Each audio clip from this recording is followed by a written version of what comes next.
नमस्कार, मैं चित्रा सरवारा अंबाला कैंट से हरियाणा डेमोक्रेटिक फ्रंट की तरफ से आज आप सबको संबोधित करना चाहती हूँ। आज 5 मई को लॉकडाउन 3 जो है देश में, पूरे देश में लागू हो चुका है और हरियाणा में भी। और बहुत सी चीज़ें आज लॉकडाउन के पहले दिन ही हो गई और उनमें से था कि कल अंबाला कैंट में 25 से भी ज़्यादा कोरोना के कुछ पॉजिटिव केसेस निकल के यहाँ पे आए हैं, जिसे मीडिया में कहा जा रहा है कि कोरोना का विस्फोट अंबाला में हुआ। और बहुत दुख की बात है कि तीसरे लॉकडाउन की शुरुआत पर जब हम रियायतें दे रहे हैं, जब हमने थोड़ी ढील दी, जब हम सोसाइटी को, समाज को, बाज़ार को, व्यवसाय को, व्यापार को हम खोल रहे हैं, उस वक्त ये विस्फोट यहाँ पर होता है और इसने बहुत से सवाल हमारे सामने खड़े कर दिए हैं। लेकिन सवालों से पहले है कुछ बातें जो एकदम जिम्मेवार लोगों ने, जिनके ऊपर जिम्मेवारी थी इस कोरोना से, इस महामारी से, इस मुश्किल समय से लड़ने की, उन्होंने जो कुछ बातें कह डाली हैं इस पॉइंट पे, आज मैं आपसे उन पे कुछ चर्चा करना चाहती हूँ।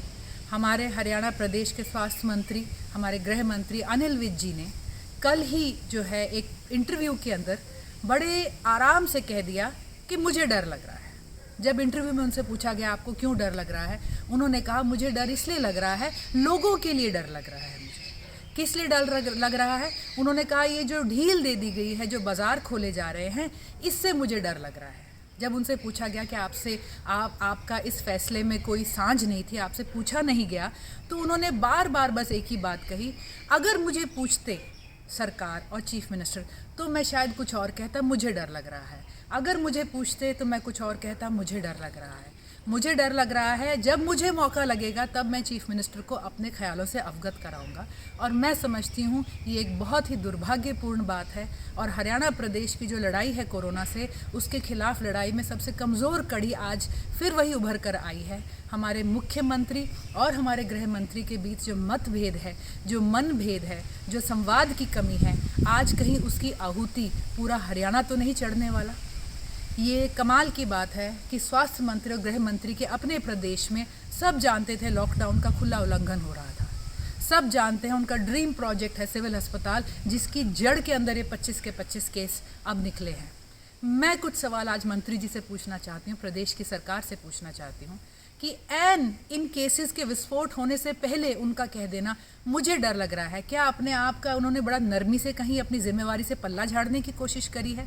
क्या अपने आप को एक सर्टिफिकेट देने की कोशिश करी है कि जब सवाल उठेंगे तब मैं कह सकूंगा कि मैं इसके साथ नहीं था?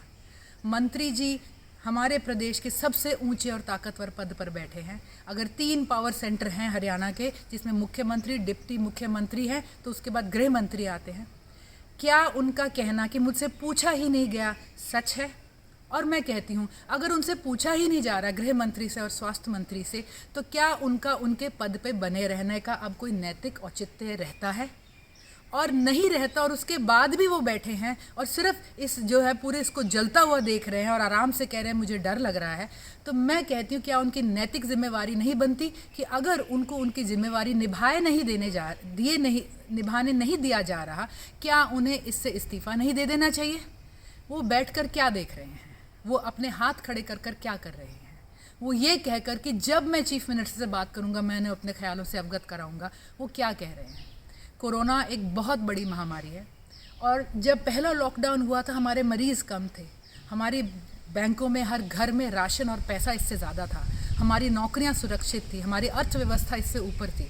आज लोग कोरोना 3 के अंदर हर चीज़ में हम नीचे आ चुके हैं, कोरोना के केस बढ़ चुके हैं और ऐसे में ये जो इनका गृह युद्ध अंदर ही अंदर एक चल रहा है, एक जो इनका द्वंद्व चल रहा है, एक जो शीत युद्ध चीफ मिनिस्टर और गृह मंत्री में चल रहा है, इसके चलते सिर्फ ये कह देना कि जो जिम्मेवार लोग थे आज वो अपने हाथ खड़े कर दे, तो हरियाणा की जनता किसकी तरफ देखेगी? उन्हें तो घर बैठने को बोल दिया गया है। कोरोना के खिलाफ लड़ाई कौन लड़ेगा? अगर गृह मंत्री कहेंगे मुझे पूछेंगे तो मैं बताऊंगा। क्या अभी भी कोई समय बाकी रह गया है? आज वॉर फुटिंग्स पे काम होना चाहिए, वॉर फुटिंग पे टेस्टिंग होनी चाहिए, वॉर फुटिंग पे यहाँ पे फाइनेंशियल पैकेजेस देने चाहिए। हर चीज़ के लिए सरकार आशा कर रही है कि लोग करेंगे। दान में राशन देना है, लोग दे देंगे। खाना देना है, लोग दे देंगे। दान देना है, सीएम के अंदर रिलीफ फंड देना है, पीएम के लिए रिलीफ फंड देना है, लोग दे देंगे। सरकार क्या करेगी और कब करेगी? मंत्री जी ने अपने इंटरव्यू में हाथ खड़े हुए कह दिया, मेरी कोई सुनता नहीं, जो देश के प्रदेश के हमारे जो सबसे ऊंचे ऑफिसेस को बिलोंग करते हैं, और लोगों से कह दिया ये लोगों की लड़ाई है, अब लोग अपने स्तर पर एक सामाजिक दूरी बनाकर इसे चला ले। मैं कहना चाहूँगी मंत्री जी से और चीफ मिनिस्टर जी से, सामाजिक दूरी हम बना लेंगे, आप जो आपस में ये राजनीतिक दूरी बनाए हुए हैं कृपया इसे मिटाइए, कृपया करके इकट्ठे होइए, एक टेबल पे बैठिए, लोगों के लिए एक कोई तगड़ा सा सॉलिड सा प्लान बनाइए और उसे एक जो है व्यवस्थित रूप से, एक प्लान्ड रूप से उसे ज़मीन पे उतारिए।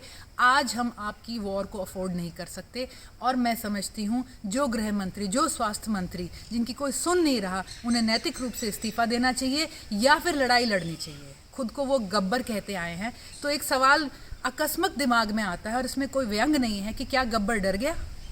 छोटी छोटी बातों पर जब एक कोई इनसे पोर्टफोलियो ले लिया जाता था तो एड़ी चोटी की लड़ाई करने वाले हमारे मंत्री जी आज लोगों की जानें जा रही हैं अगर वो ये लड़ाई हार जाएंगे। क्या वो लड़ाई लड़ ही नहीं रहे? इस पे लड़ाई पे उन्होंने हाथ खड़े कर दिए कि मेरी कोई सुन नहीं रहा।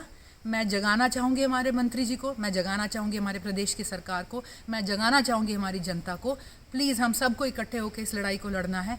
आज कोई राजनीति का समय नहीं है, आज कोई आपस में एक दूसरे को नीचा दिखाने का समय नहीं है, आज इकट्ठे होकर काम करने का है। और इसकी सबसे पहली मिसाल हमारे मुख्यमंत्री को, हमारे गृह मंत्री को देनी चाहिए, और अगर नहीं कर पा रहा है कोई भी अपना काम तो उन्हें अपने दफ्तर से, अपने पद से इस्तीफा देना चाहिए और उस आदमी को आगे आने देना चाहिए जो ये काम निभा सके।